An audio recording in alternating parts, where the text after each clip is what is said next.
A look at the Midwest. We continue college basketball's greatest of all time. Individual players, the 116 matchup is Bill Walton against Steve Alford. Both of them champions, but Big Red, a three-time Naismith Player of the Year, won a couple of national championships, named out most outstanding player in the NCAA tournament in each of the years that they won the title. Averaged 20 points, nearly 16 rebounds per game. He's squaring off with Steve Alford, two-time first-team All-American, top 5 in Big Ten's all-time scoring list. Tremendous shooter.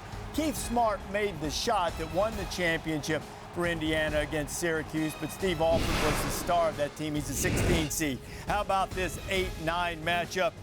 Wilt Chamberlain averaged right at 30 points per game in his 2 seasons at Kansas. They did not win the title in 1957, classic triple overtime loss to North Carolina, but he was the most outstanding player of that tournament. He will face Sabrina Ionescu, who of all college basketball players, no one has ever had 2,000 points, 1,000 assists, and 1,000 rebounds in a career. Ionescu stands alone in that regard. We will hear from her a little bit later on to see what she thinks about her chances. The 5-12 matchup, another player from UConn, Maya Moore's a 2-time champion. You know, she is UConn's all-time leading scorer with more than 3,000 points. She was part of that great dynasty, twice winning the championship. She scored in double figures in 149 games, most in D1 history. Speaking of scoring, Steph Curry, Davidson from 2006 to 2009, took Davidson to the Elite 8, led the nation in scoring in 2009, and in that 2008 Elite 8 run, he was all-region. 4-13 matchup. Kids, if you didn't see David Thompson, you missed out. He was Michael Jordan before Michael was Michael. Dunking was not allowed. Had it been, he could have used his 40-plus inch vertical leap to do a lot of it. Consensus National Player of the Year in 75. They beat Walton and UCLA in the Final Four in 74 and won the title. The 13 seed there, Thompson will be paired off with Brittany Griner. Among Baylor players, she's probably the greatest ever. 223 blocks in a single season, led the Bears to a 40-0 record in the national title in 2012. So there are some legends in there, some new legends, some old school ones. Seth, you look at the top half of the Midwest, and so what jumps out at you? Who do you favor coming out of that part of the bracket? Well, I'm going to summon my inner Bill Walton. Where is Gail Goodrich? Where is Walt Hazzard? Where is Sidney Wicks? I mean, those guys were as good as anyone. But Bill Walton, he was absolutely ridiculous. Think about in a championship game going 21 for 22. Think about the scorers in Steph Curry and obviously Maya Moore, 2 people that can absolutely make buckets. What you said about David Thompson is absolutely ridiculous. I remember sitting in my living room watching David Thompson against Maryland, one of the great ACC games in the history of the ACC.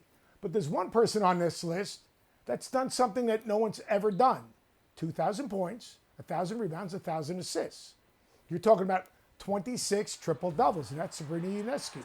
Think about what she's been able to do, the flair that she plays with, the accomplishments that she's had, the way she's elevated other people around her. But more importantly, she's done something that's never been done. So to me, she stands out. I'm going to take a look at what I would consider a numbers matchup right here. When you have Wilt Chamberlain and Sabrina Ionescu, the numbers are absolutely ridiculous. Of course, Wilt Chamberlain, great numbers on and off the court. 30 points, 18 rebounds a game.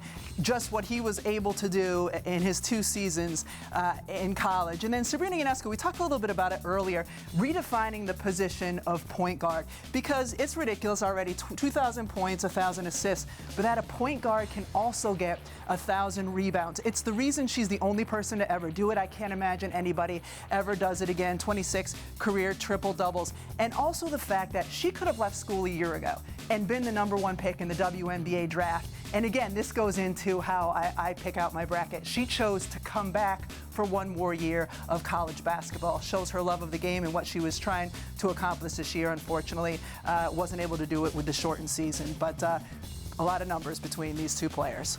You know, look, there's no denying Chamberlain's greatness, even over 2 years. 8-9 matchup here. In terms of context, impact on the game, historical achievement, I think you got to go Ionescu, advancing past Chamberlain here, at least in the first round. I agree. Thanks for watching ESPN on YouTube. For more sports, highlights, and analysis, be sure to download the ESPN app. And for live streaming sports and premium content, subscribe to ESPN Plus right now.